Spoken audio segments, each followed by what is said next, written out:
Imagine. The year is 1250 BC, the reign of Pharaoh Ramesses the Great. You're standing in Pi-Ramesses, the glistening new capital of the empire in the Nile Delta, while ancient Thebes remains its grand religious heart. In this Bronze Age metropolis, hundreds of thousands of people hustle through daily life, and Egypt sits at the absolute peak of its power, art, and wealth. Forget the Hollywood stereotypes. If you had landed here 3,000 years ago, you wouldn't be building pyramids under the crack of a whip, fleeing mummy curses, or wearing shimmering silk gowns from period dramas. 90% of the time, you'd be just an ordinary person navigating this ancient giant. So what was it actually like to spend a single day here? What did Egyptians eat? What clothes and jewelry did they wear? Why did Egyptian women hold more legal rights than European women in the 19th century? And what made them fall in love with their earthly life so fiercely that their concept of paradise was just an immortal version of Egypt itself? I invite you on a thrilling, interactive journey into ancient Egypt. Let's step back 3,300 years for 24 hours. The first rays of sunlight break over the eastern hills. You open your eyes. You're not waking up in a cool, air-conditioned bedroom, but on the flat roof of your house. Inside the mud brick rooms below, suffocating heat builds up during the day, making the open-air rooftop the main sleeping quarter for the whole family. You head downstairs for breakfast. What's on the menu today? Your morning meal consists of a freshly baked loaf of emmer wheat bread, dried Nile fish, onions, raw garlic, and sweet dates. But as you take your first bite of bread, sand and grit crunch uncomfortably between your teeth. Grain in Egypt is ground on outdoor stone querns, mixing stone dust directly into the flour. Because of this, by age 25, most people's tooth enamel is worn down nearly to the gums. Chronic toothache is a natural companion for every Egyptian, though people learn to live with it. Around you, your children are waking up. The boys run around with shaved heads, except for a single braided lock on the side, the lock of youth, marking them as minors. There are no public schools for ordinary folk. Boys learn their father's trade through hands-on experience. And unlike neighboring ancient civilizations, an Egyptian woman is completely independent under the law. She can own land, run her own business, file for divorce, and claim a third of all marital property if the marriage ends. At that very moment, inside the grand temple across town, the high priest is performing the morning sacred ritual. He has bathed in the sacred lake, shaved every hair from his body, and now breaks the clay seal on the inner shrine of Amun-Ra. He washes the golden statue, dresses it in pure white linen, and presents its daily morning meal. To the Egyptians, a deity is a living force that must be fed every single morning to keep cosmic order from collapsing. By 9 o'clock, the city turns into a buzzing hive of activity. You head down to the city market along the Nile docks. This is where trade is booming and ancient street food comes alive. Vendors hawk hot flatbreads drizzled with date syrup, roasted fowl, and unfiltered beer poured straight from clay jars. Egyptian beer is thick, highly nutritious, and low in alcohol. More importantly, it's vastly safer to drink than raw Nile water, which is teeming with parasites. In a very real sense, beer is saving lives every single day. Let's step into a shop selling Kohl, Egyptian eyeliner. Both men and women buy this dark cosmetics paste, but it's not just a fashion statement. Formulated from galena and malachite, Kohl shields eyes from the blinding desert sun, keeps flies away, and acts as a natural antibacterial defense against eye infections. Nearby, jewelry workshops echo with the clatter of tools. Ordinary people buy affordable amulets made of blue faience or carnelian, like the Eye of Horus, to ward off evil spirits. But for noble women, master craftsmen fashion true masterpieces.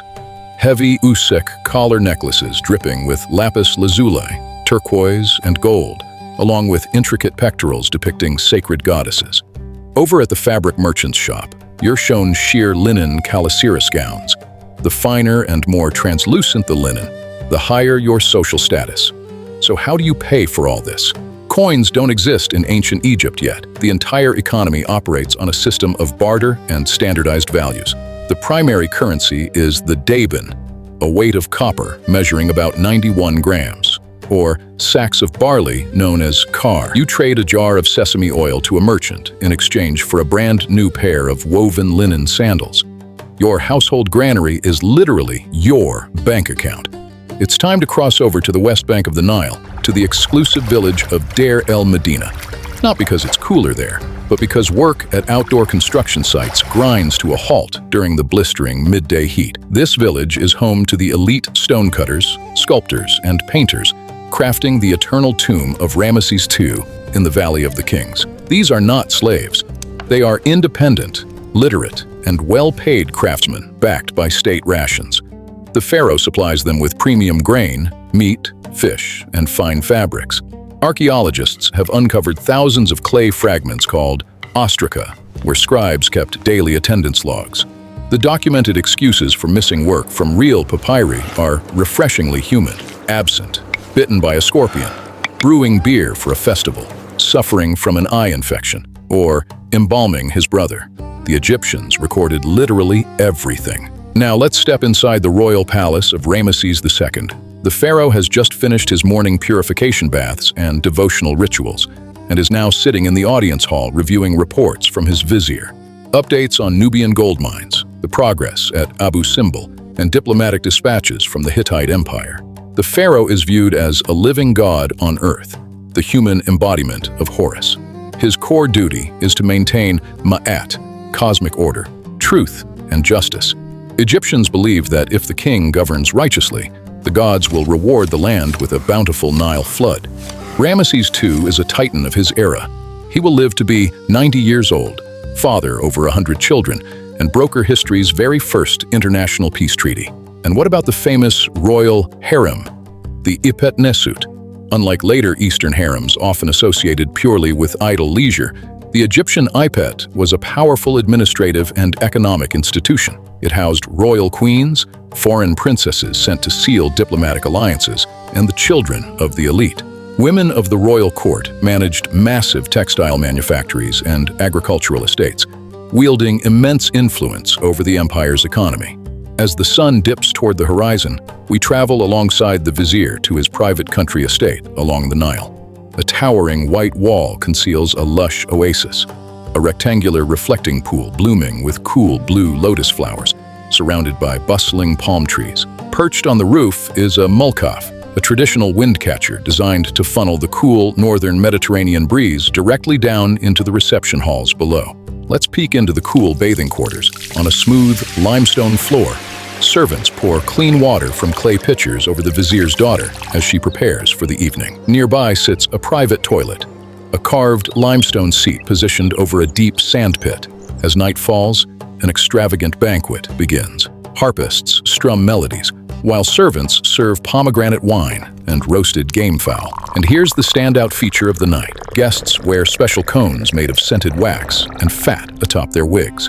From the heat of their bodies, the wax slowly melts, trickling scented oil down their hair and filling the air with the rich perfume of myrrh and lotus blossom. Total darkness settles over Egypt. With no streetlights, the night brings pitch-black silence. Yet while mortals sleep, the cosmic battle of the universe rages above. According to Egyptian myth, the sun god Ra boards his night barge to descend into Duat, the underworld. Every single night, he fights Apep, the colossal serpent of chaos. Only if Ra emerges victorious will the sun rise once more over the Nile. The ultimate goal of every Egyptian is to live a life aligned with truth. In the afterlife, their heart will be weighed on the scales of judgment against the feather of Ma'at. If the heart is heavier than the feather of truth, the beast Ammit devours it, condemning the soul to eternal oblivion. If their heart is light and pure, they enter the field of reeds, the Egyptian paradise. And this paradise wasn't some ethereal sanctuary. It was simply their beloved Egypt, with clean water, endless harvests, cold beer, beloved family, and no disease. The Egyptians built their homes from temporary mud, knowing they would eventually crumble into the soil. But they carved their tombs into eternal granite because they believed their beautiful earthly life was worth living forever. How would you like to spend 24 hours in ancient Egypt as a great pharaoh, a powerful queen, a priest of Amun, or an artist in the Valley of the Kings? Let me know in the comments below. If you enjoyed this journey, hit that like button and subscribe to First Person History so you never miss our next trip back through time.